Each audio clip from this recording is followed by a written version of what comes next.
Samuel peut commencer l'enregistrement. C'est parti. OK. Gloire à Jésus. Denis s'est déplacé. Je voudrais que quelqu'un prie pour remettre ce moment à Jésus. Oui. Oui, Christian parle.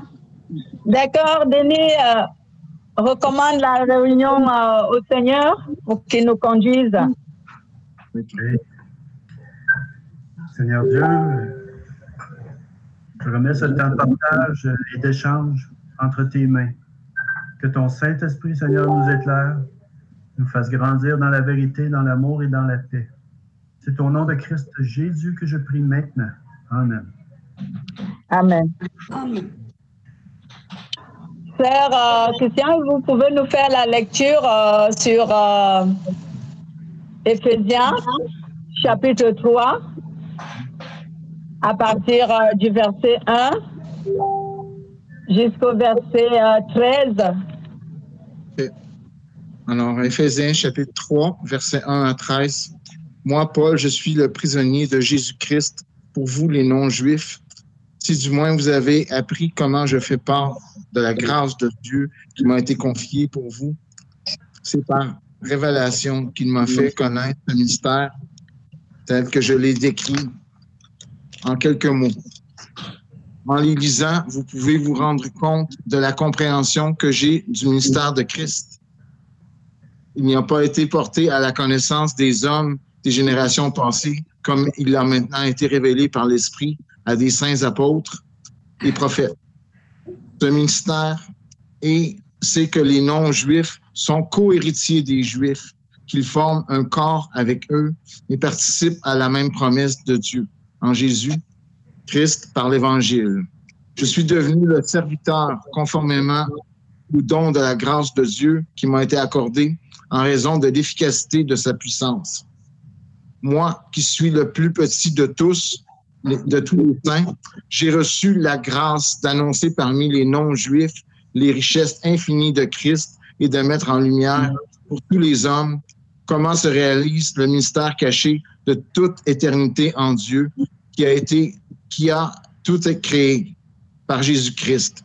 Ainsi, les dénominations, les autorités dans les lieux célestes connaissent maintenant par le moyen de l'Église la sagesse infiniment variée de Dieu, conformément au plan éternel qu'il a accompli en Jésus-Christ, notre Seigneur. C'est en Christ, par la foi en lui, que nous avons la liberté de nous approcher de Dieu avec confiance. Aussi, je vous demande de ne pas perdre courage à cause des souffrances que j'endure pour vous. Elles sont votre gloire. Amen. Amen.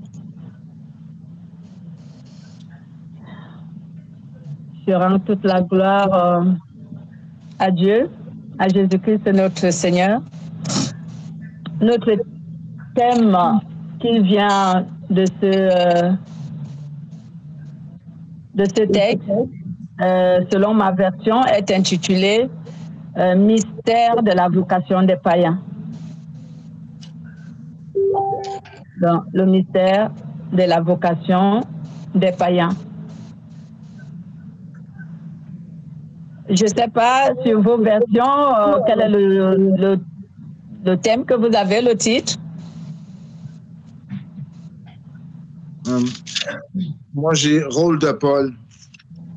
Le rôle de Paul. Moi, j'ai le mystère de la vocation des païens. Frère Denis, tu peux nous dire également en quelques mots ce que c'est que ce mystère que l'on nous parle ici, de la vocation des païens? Oui, bien c'est... Il est dit dans la parole à un moment donné que... Juste une seconde, c'est parce que je vous ai perdu. Et voilà. Il est dit dans la parole que le mystère était caché. Hein? Dans l'Ancien Testament, les prophètes, puis toutes les gens qui ont marché avec l'Éternel ne connaissaient pas ce qu'on a reçu aujourd'hui. Puis ils désiraient connaître cet appel, ce secret, si tu veux. Puis C'est ce qui a été donné aujourd'hui, c'est ce qui a été distribué sur toute chair qui est en Jésus-Christ. Hein? On parle de le don du Saint-Esprit. Le fait de marcher avec l'Esprit de Dieu. Ça, c'est tout ce qu'on est rendu aujourd'hui, parce qu'on parle de l'Ancien Testament qui était avant la croix. Puis maintenant, aujourd'hui, on est rendu à l'étape où on est après la croix, où ce que Jésus-Christ a payé pour nos péchés, puis qu'on a reçu, quand on fait repentance, puis qu'on se donne notre vie à Christ par le baptême, on reçoit le baptême du Saint-Esprit. Aujourd'hui, le mystère, c'est qu'on marche dans la vérité du Saint-Esprit. On marche par l'Esprit, puis c'est ça qui distingue, qui fait que c'est pas le fait que tu sois un Juif, que tu sois un païen, c'est le fait que tu es un enfant de Dieu par la puissance du Saint-Esprit, par le précieux sacrifice de Christ. Amen. C'est de ce mystère-là qu'on parle. Merci beaucoup, bien-aimé. Merci beaucoup, c'est exact. C'est ça, que le Seigneur soit béni. Donc ici, moi, la méthode que vous connaissez, que j'utilise souvent pour essayer d'édifier nous tous, autant que nous sommes, déjà, je vais analyser les deux mots qui sont les plus importants de notre texte. Il s'agit du mystère et de la vocation. Pour que nous comprenions bien, selon ce que notre frère aussi a donné comme édification, la vocation ici est une invitation à la conversion en Jésus-Christ. Lorsqu'on parle d'une vocation dans la parole de Dieu, on fait allusion à une invitation à la conversion en Jésus-Christ. C'est ce que la Bible appelle vocation. Mais il arrive également que lorsque, dans certains contextes de la Bible, quand on parle de la vocation, on fait ici allusion à un appel au service de Dieu. Donc, un appel à servir Dieu. Si je peux donner quelques références que nous pouvons lire rapidement. La vocation qui veut dire un appel à la conversion en Jésus-Christ. J'ai pris un quel contexte dans Actes des Apôtres, chapitre 22, au verset 21. Chapitre 22, verset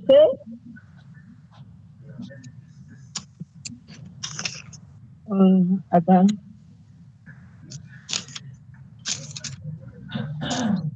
Je disais, j'ai pris les références, quel acte j'ai lu là.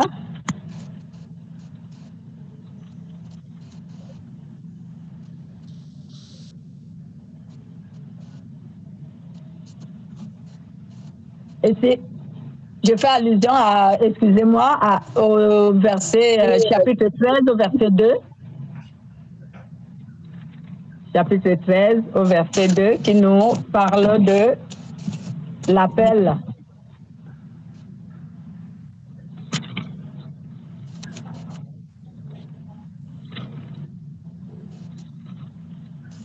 Donc, ici, la parole de Dieu nous fait savoir que pendant qu'il célébrait le culte du Seigneur et qu'il jeûnait, le Saint-Esprit dit, mettez-moi Paul et Barnabas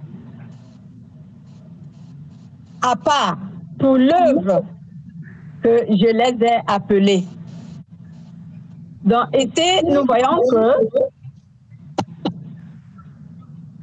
le Saint-Esprit avait choisi l'apôtre Paul et Barnabas pour les envoyer à son service, pour qu'ils puissent entrer dans son ministère.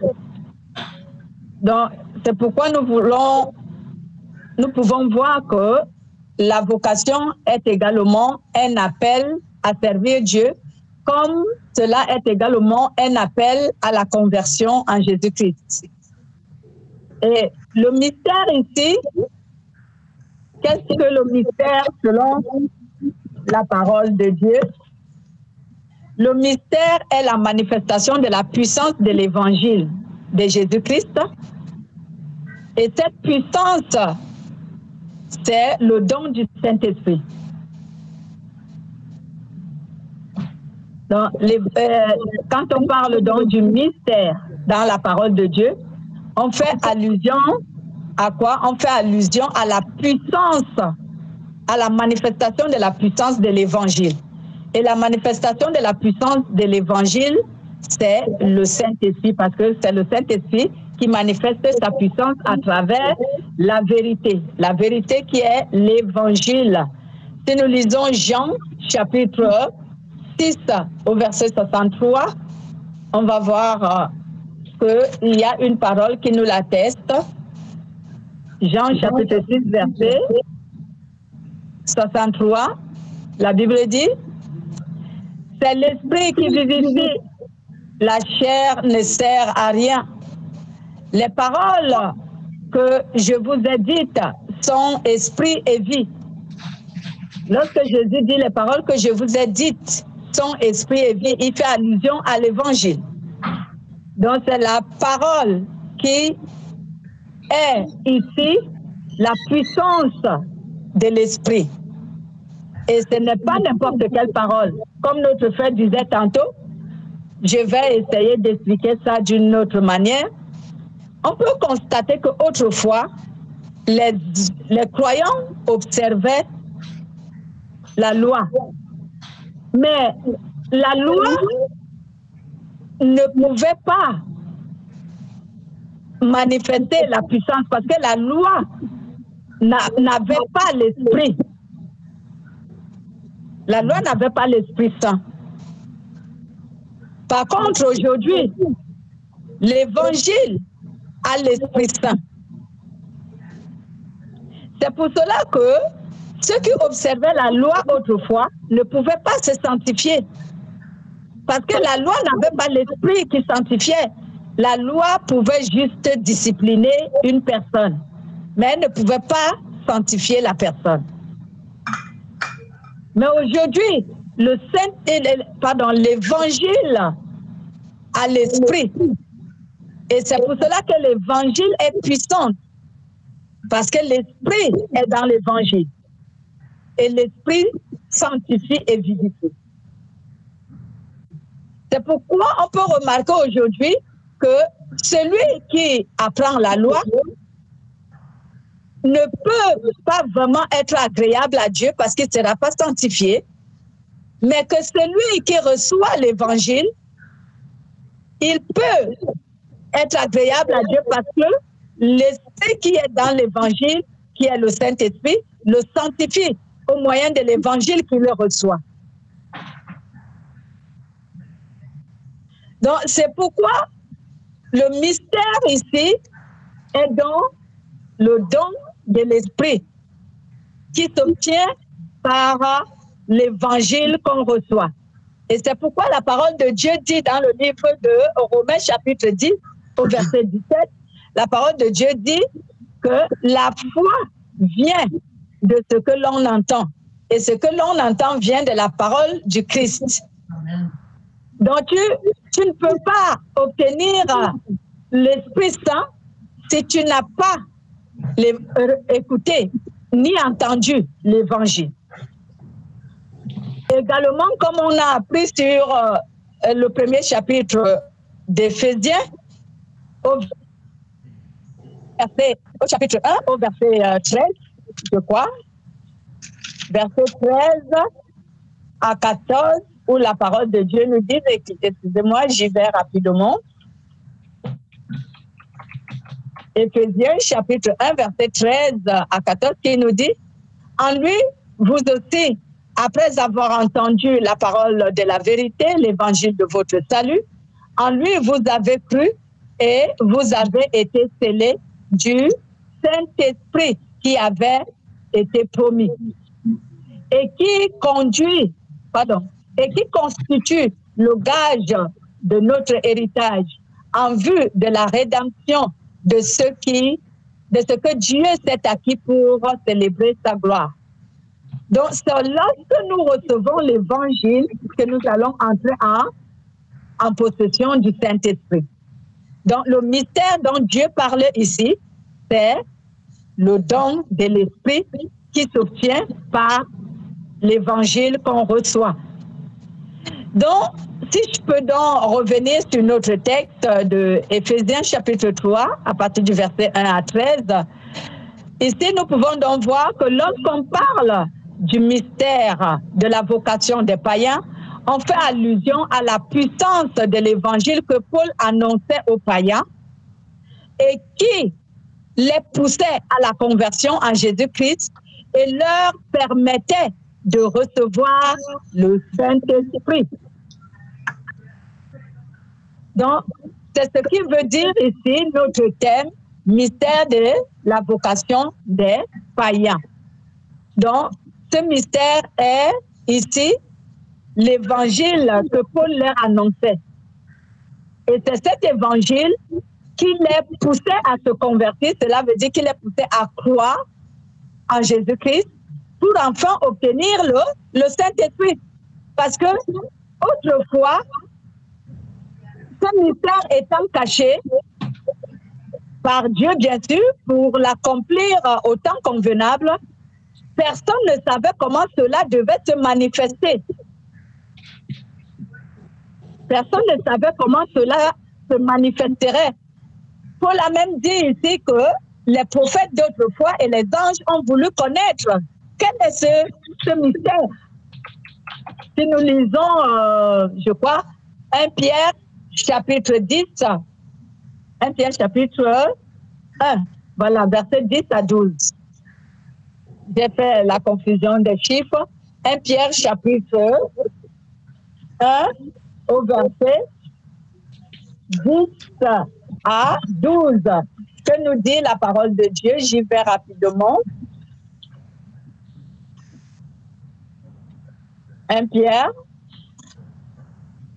j'y suis. La parole nous dit, les prophètes qui ont prophétisé au sujet de la grâce qui vous était destinée ont fait de ce salut l'objet de leur recherche et de leur investigation. Ils se sont appliqués à découvrir à quelle époque et à quelles circonstances se rapporteraient les indications de l'Esprit de Christ et qui était en eux et qui d'avance attestait les souffrances de Christ et la gloire qui en suivait. Il leur fut révélé que ce n'était pas pour eux-mêmes, mais pour vous, qu'ils étaient ministres de ces choses. Maintenant, elles vous ont été annoncées par ceux qui vous ont prêché l'Évangile, par le Saint-Esprit envoyé du ciel, et les anges désiraient y plonger leur regard. Donc, nous voyons ici que même les anges et les prophètes d'autrefois ont voulu connaître comment manifesterait le don de l'Esprit. Et Paul également fait ce témoignage aux chrétiens d'Éphèse. Il leur dit que lorsque je persécutais l'Église de Jésus, en fait, je ne connaissais pas le don de l'Esprit. Et ce qui faisait en sorte que nous persécutons l'Église de Jésus, c'est parce que on était étonnés, c'était étrange, c'était nouveau pour les croyants de voir de tels miracles se produire par le don de l'Esprit. Donc, il l'ignorait. Paul aussi ignorait ici, parce que Paul était l'élève de Gamaël. Il a appris la loi. Et dans la loi, comme je venais de le dire en amont, la loi n'avait pas de puissance, parce que l'Esprit n'était pas dans la loi pour manifester la puissance. Donc, ils étaient donc étonnés de voir de telles manifestations miraculeuses se manifester au travers de la parole, c'est-à-dire au travers de l'évangile qui était annoncé. Alors, cela les rendait un peu stupéfaits au point où ils ont confondu tout cela à cause de leur ignorance et ils se sont mis à persécuter l'Église, leur prenant pour des charlatans. Ils les considéraient des charlatans parce que le don du Saint-Esprit était tellement manifeste il était tellement puissant au point où cela étonnait les humains. Tous ceux qui voyaient ce qui se passait par les apôtres, je prends l'exemple, l'apôtre Paul, pardon, c'est l'apôtre Pierre qui l'a fait, qui va guérir un paralytique qui était à la porte de la synagogue et qui faisait, qui demandait l'aumône. L'apôtre Pierre, lorsqu'il crie à l'apôtre Pierre de lui donner l'aumône, l'apôtre Pierre lui dit, je n'ai ni or ni argent, mais ce que j'ai, je te le donne au nom de Jésus. Lève-toi et marche. Et l'apôtre voit donc le paralytique s'est levé et il a marché. Donc c'était des choses qui étonnaient. Ce sont des choses qui dépassaient l'entendement humain. Il n'avait jamais vu cela et c'est ce qui poussait l'apôtre Paul et les autres d'ailleurs à persécuter l'Église. Donc Paul faisait donc savoir aux Éphésiens que lui aussi, il a connu le don de l'Esprit que lorsqu'il s'est converti. Amen. C'est lorsqu'il s'est converti en Jésus qu'il a découvert le don de l'Esprit. Mais avant cela, il était ignorant de l'existence du don de l'Esprit. Il était ignorant, il ne savait pas ce que c'était, il ne comprenait pas ce qui se passait. Donc, c'est donc le don de l'Esprit qui nous permet, à nous les chrétiens aujourd'hui, de pouvoir vaincre le péché. Si tu n'as pas l'Esprit Saint et l'Évangile, tu ne peux pas vaincre le péché. Tu ne seras pas vainqueur du péché. Où l'apôtre Paul leur dit que lui, il a donc connu ce don par révélation. Donc, il veut leur parler du jour de sa conversion. Quand il parlait de la révélation, il veut leur parler du jour de la révélation. Vous pourrez lire dans le livre des Actes des Apôtres, chapitre 22, à partir du 23 jusqu'au verset 21, parce que c'est trop long, je n'aurai pas le temps de le lire. Dans Actes des Apôtres, chapitre 22, au verset... à partir du verset 23 jusqu'au verset 21, vous allez voir comment Paul décrit sa conversion et comment il est entré comment il a connu le don de l'Esprit qu'il ne connaissait pas, qu'il ignorait d'ailleurs. Donc, nous n'allons pas tellement être longs parce que nous devons respecter nos auditeurs qui lisent notre édification sur YouTube. Cela leur permet, lorsque l'enseignement n'est pas trop long, ça permet à ce qu'ils puissent bien comprendre et suivre l'étape suivante sur une autre vidéo. Si quelqu'un d'autre veut intervenir quelque part, il peut intervenir. S'il n'y a pas d'intervention, je vais juste résumer ce que le Saint-Esprit a voulu nous enseigner aujourd'hui.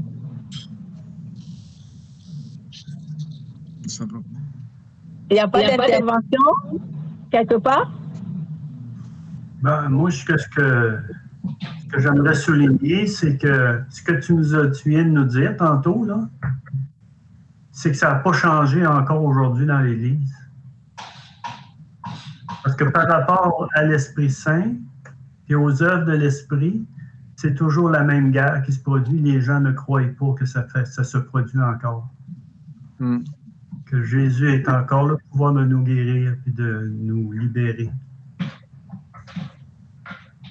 Amen. Ça crée dans l'Église une tristesse et un désespoir. Il y a l'incrédulité, dans le fond, tu fais référence. Là, oui, c'est en fond, c'est ça aussi. Mais tu sais, ça n'a pas changé aujourd'hui plus que c'était à cette époque-là. Paul a écrit ces lettres-là, hein? Amen. Nous allons en parler très profondément, si Dieu le veut, dimanche prochain, frère, pour réveiller si quelqu'un s'était attiédi dans la foi, parce que peut-être Dieu n'a pas encore intervenu dans sa vie et croit que les choses ont changé. Non, la parole de Dieu ne change pas. Elle est la même aujourd'hui, hier et éternellement. Donc, elle agit et elle est toujours efficace, pareillement comme à l'époque des apôtres jusqu'à aujourd'hui. La parole de Dieu est vivante. Étant donné que le Saint-Esprit est encore dans ce monde, tout reste pareil et rien n'a changé. Amen. Voilà. Donc, ce que nous pouvons résumer aujourd'hui, c'est que le mystère de la vocation des païens ici est donc, en quelque sorte, la conversion des païens en Jésus-Christ. Parce que les païens étaient autrefois les peuples qui adoraient les idoles, qui ne connaissaient pas le Dieu véritable. Et à partir du moment où le don de l'Esprit a été donné à la disposition faite, à partir du moment où le don de l'Esprit a été mis à la disposition de tout être humain qui voudra croire en Dieu à travers Jésus, alors eux aussi peuvent obtenir ce don. Nous pouvons même voir dans le livre des Actes des Apôtres, chapitre 10, au verset 45, lorsque les païens reçoivent l'Esprit, les Juifs sont étonnés de ce que le don de l'Esprit est aussi donné aux païens. Mais bien sûr, cela a été mis à la disposition de tous les humains. Toute personne qui voudra croire en Jésus-Christ obtiendra le don de l'Esprit Saint. Donc, nous parlons donc aujourd'hui de la conversion des païens en Jésus. Et une grâce excellente qui a été donnée à toute personne de recevoir le Saint-Esprit. Selon la suggestion que le frère a faite, c'est proposé pour la semaine prochaine, selon que le Saint-Esprit nous conduit, nous parlerons donc de la manifestation de cette puissance dans nos vies. Nous qui croyons aujourd'hui en Jésus-Christ, parce que comme il venait de le dire, rien n'a changé.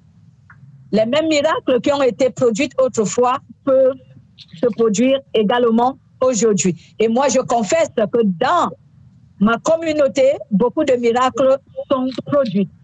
Amen. Il y a des femmes stériles, j'en compte dans notre communauté, 4 femmes stériles qui ont enfanté. Amen. Je compte dans notre communauté aujourd'hui des gens qui ont guéri des maladies qui étaient incurables. Amen. Voilà, je compte également les cœurs qui ont changé, parce que le plus important, c'est que les cœurs changent.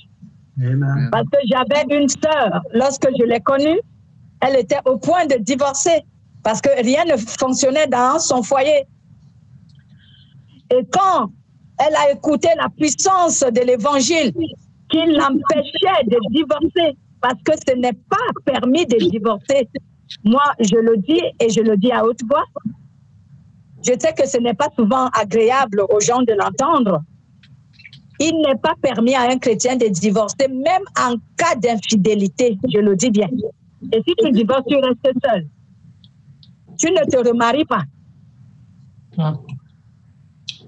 Ouais, parce qu'il ne faut pas illusionner les gens en disant en cas d'infidélité, tu peux te remarier. C'est faux. C'est faux. Et puis, j'insisterai là-dessus. Si tu es marié à une femme ou à un homme qui a été marié autrefois, ce n'est pas ton mari, tu dois le libérer.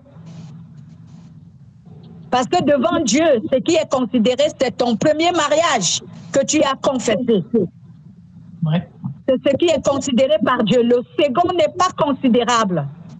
Donc, si tu te maries avec un homme ou une femme divorcée, devant Dieu, toi, tu es un célibataire. Tu n'es pas marié parce qu'il est le mari de quelqu'un d'autre et elle est la femme de quelqu'un d'autre.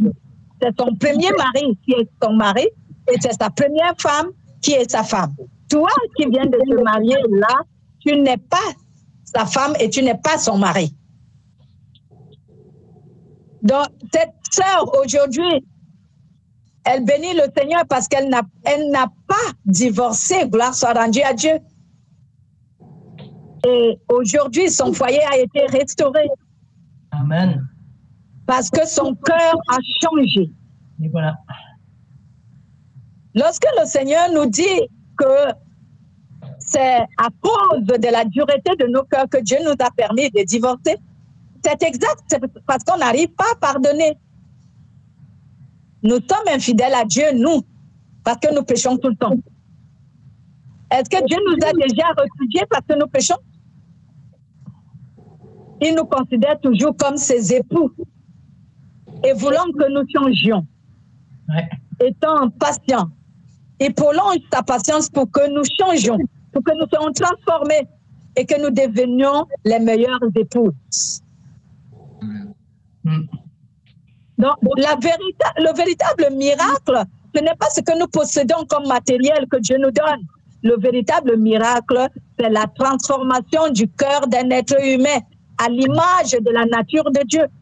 C'est lorsque tu reçois le caractère de Dieu que tu es vraiment un homme changé. C'est ça le véritable miracle. Amen. Parce que les choses matérielles, Lucifer les donne aux hommes, hein, les choses matérielles. Et même certains miracles, tels que la guérison, Lucifer les donne aux hommes. Lui aussi, il peut guérir les hommes. Ce n'est pas seulement le Saint-Esprit. Lucifer guérit. Il guérit les gens. C'est un esprit. Il a la capacité, il a ce pouvoir. Je disais tantôt à ceux de ma communauté que lorsque Dieu a chassé Lucifer du ciel, il ne lui a pas retiré sa puissance. Dieu l'a laissé avec toute sa puissance, donc lui aussi, il est capable d'opérer les miracles. Et voilà. Donc, la différence on va avec... s'arrêter là. C'était une exhortation à la fin. Madame, Oui. Denis voulait apporter un point. Oui, allez-y, Denis, frère. Que, oui, l'ennemi peut guérir, mais la différence avec l'ennemi, c'est que lui, c'est jamais quelque chose d'acquis, parce qu'il va le reprendre. Ou tu vas payer d'une autre façon. Justement, les conséquences. Exact. Les conséquences, parce que recevoir de l'ennemi une bénédiction, c'est te livrer à lui. En fait, c'est lui vendre ton âme. On n'appellera pas ça une bénédiction, hein, parce que c'est pas une bénédiction que ce qui vient de l'ennemi. C'est loin de là, c'est de la malédiction. Justement, on n'appellera pas ça une bénédiction, mais comme tout le monde appelle ça une bénédiction, bon, c'est pour ça qu'on utilise cette appellation. Mais on n'appellera pas ça une bénédiction. Mais que faire? Parce que c'est ce que les humains aujourd'hui veulent. Bénédiction, c'est que je dois obtenir ce que je veux à tous les prix. Ouais. Que cela soit l'objet, que cela soit le résultat d'un péché ou le produit d'un péché, peu importe, je veux tout simplement être béni. Ouais. Que Dieu nous pardonne.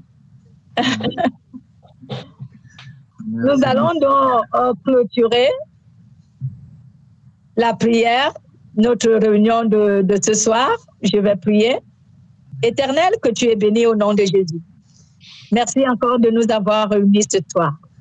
Et tout ce que tu nous as appris, Seigneur, sur la conversion des païens, nous te bénissons. Moi particulièrement, Seigneur, je te dis merci. Parce que je viens de ce peuple païen que nous étions autrefois. Et tu nous as manifesté une grâce excellente. Tu as manifesté ton amour pour nous, pour que nous aussi, Seigneur, nous connaissons le don de l'Esprit que tu as donné, ce qui nous conduit jusqu'à la vie éternelle. Et je sais, Seigneur, j'ai cette certitude, parce que tu l'attestes à nous par l'Esprit Saint, que nous allons hériter le royaume avec toi. Sois béni et sois glorifié. Merci encore pour l'éducation.